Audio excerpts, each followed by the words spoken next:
And a very good Thursday afternoon to you from here in Manchester, which is a nondescript kind of day today.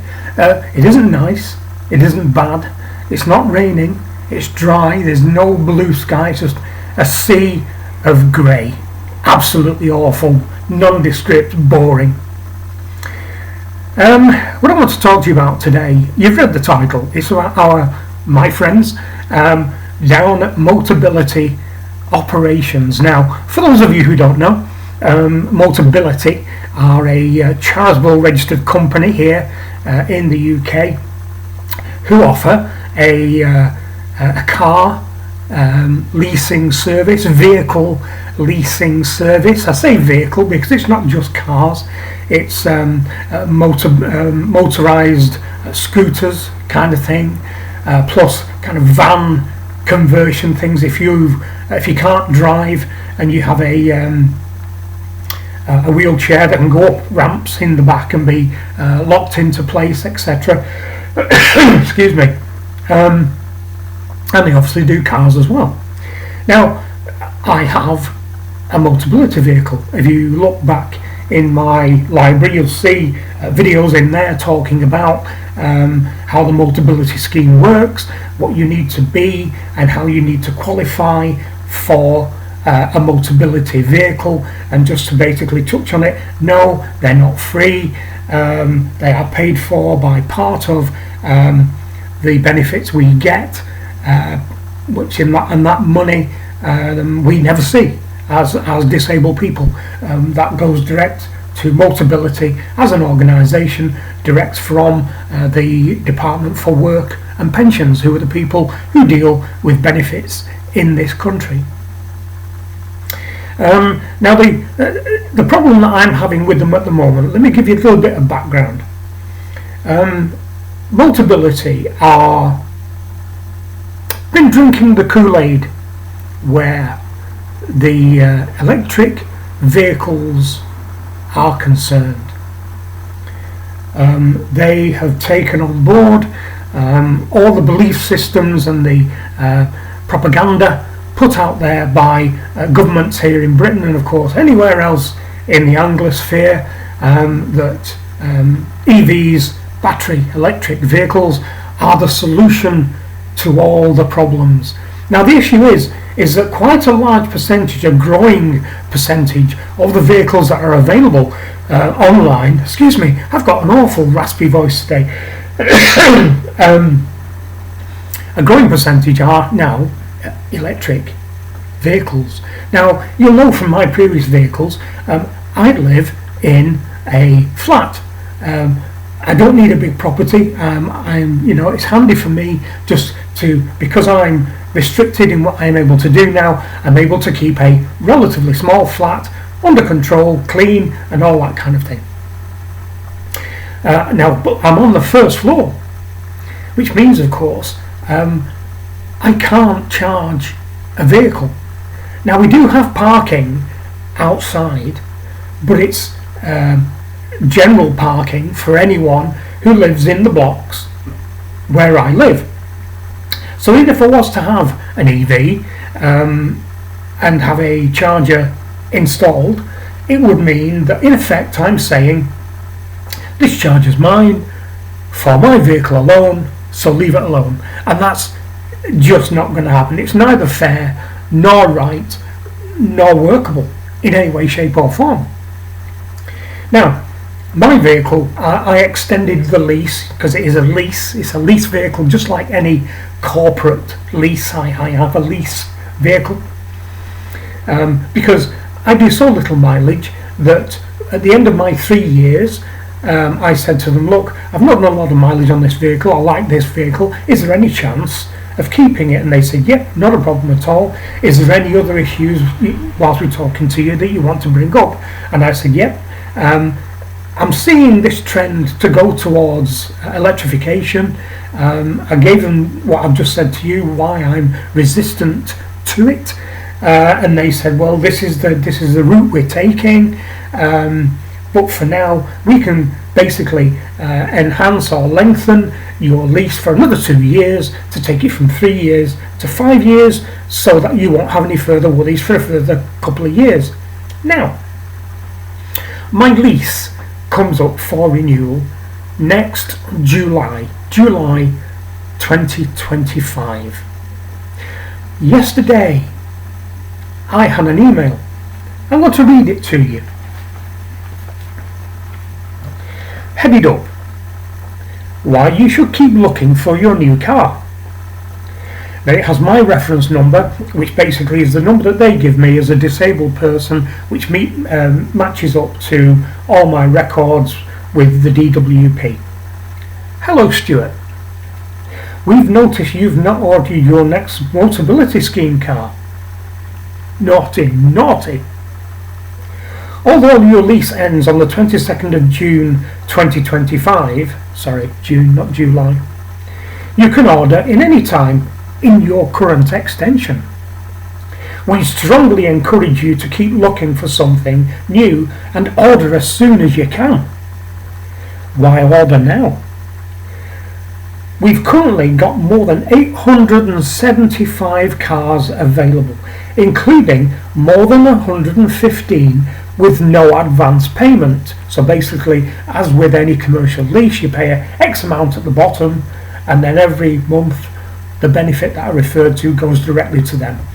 But because we are disabled people, there are certain of the smaller vehicles, the smaller Hyundais and small Kias and maybe a smaller end Fords and that kind of thing, that have no advance payment, so they will be the bottom of the range small cars.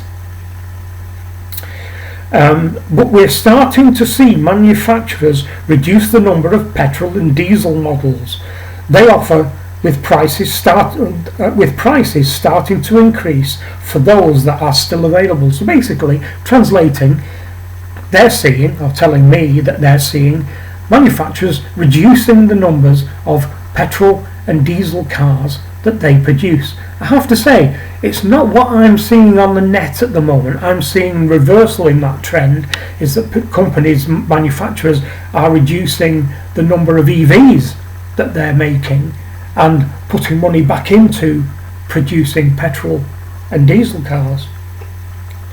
This is likely to continue in the coming years as they focus more attention on electrical vehicles, EVs. Our prices will also change again on the 1st of July, which can go up as well as down. Start your search now, and they give me a web link to go to the car search system so that I can have a look and see what there is that may well take my fancy. Now, the problem I've got with that is that I'm basically still a year from the point where I have to have a new car on the scheme. Now, I'm not stupid enough to believe that I can leave it 11 months, order it and get a car. I've been on this scheme quite a while. I understand how it works. So I have to give them 3-4 months of notice to order a vehicle, which takes me to kind of early next year, early 2025. And yet they're sending me this email, which feels to me a little bit like pressure to push me towards perhaps a stock of EVs that they can't get rid of, because even people with disabilities are realizing that running an EV is more hassle than it's worth. And I point you towards a video I made a few months back, if you have a look in my library, regarding Motability and EVs and the effect that would have on somebody like me and my health. So the problem I've got here is that, one, I don't think we should be getting pressurised, if this is what this is, to start looking for another vehicle when really, in real terms, we have a good 8 months before we even have to put an order in for a vehicle. To give us what, in my opinion,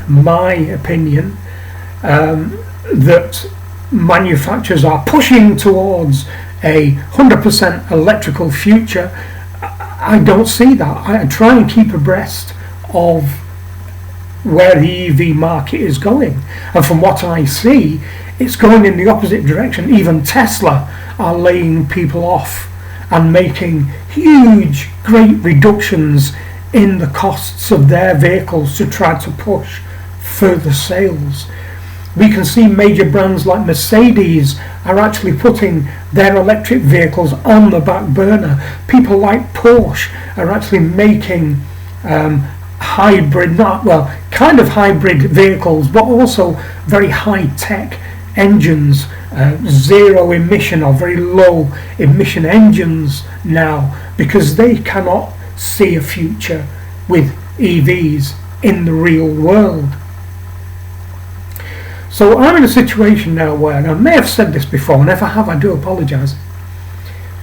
If they keep pushing like this, and how the system works is that every 3 months their prices change, and the range of the vehicles on the scheme also changes. Things may arrive, things may be taken away.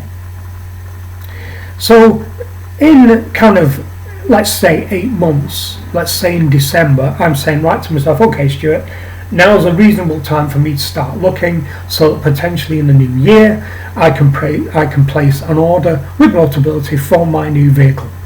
Let's say come December, I'm looking at the scheme, and one, there is very few very few petrol stroke diesel cars on there, or there may be vehicles on there that aren't suitable for my needs, or there may be vehicles on there that are outside my financial remit, or vehicles out there that I don't particularly like, because yes, alright, we're disabled, but you know, I still quite like a nice car. I don't have any other vice. I don't smoke, I don't drink, I don't gamble. I do quite like a nice car. So what do I do then? If all those things fall into place, this is where I'm thinking. It is that I'm going to basically push my current vehicle, back to Motability, because they want to auction it off to get some residuals back, and I will use my benefit that would have normally gone to Motability to enable me to buy a old petrol vehicle, an old, I don't know, estate, something like that, big old Volvo estate maybe. Is it the S9, the big old Volvo, the last big estate that they did? I like those. I've always been a 4x4 driver. Maybe I could get my hands on a 10-year-old Range Rover, maybe, or a Discovery, or something like that. Something that I can live with, which basically will allow me to be in comfort on the very few longish journeys that I do these days, that I know that when I leave my front door and when I get out, 300 miles hence, I'm not going to be a broken man. So this is the problem. I've got a real issue with somebody telling me what I need to do. I'm fully aware that the car I've got is coming to the end of its lease period. I know how long it takes for me to put an order in place for them to process and get one out to me.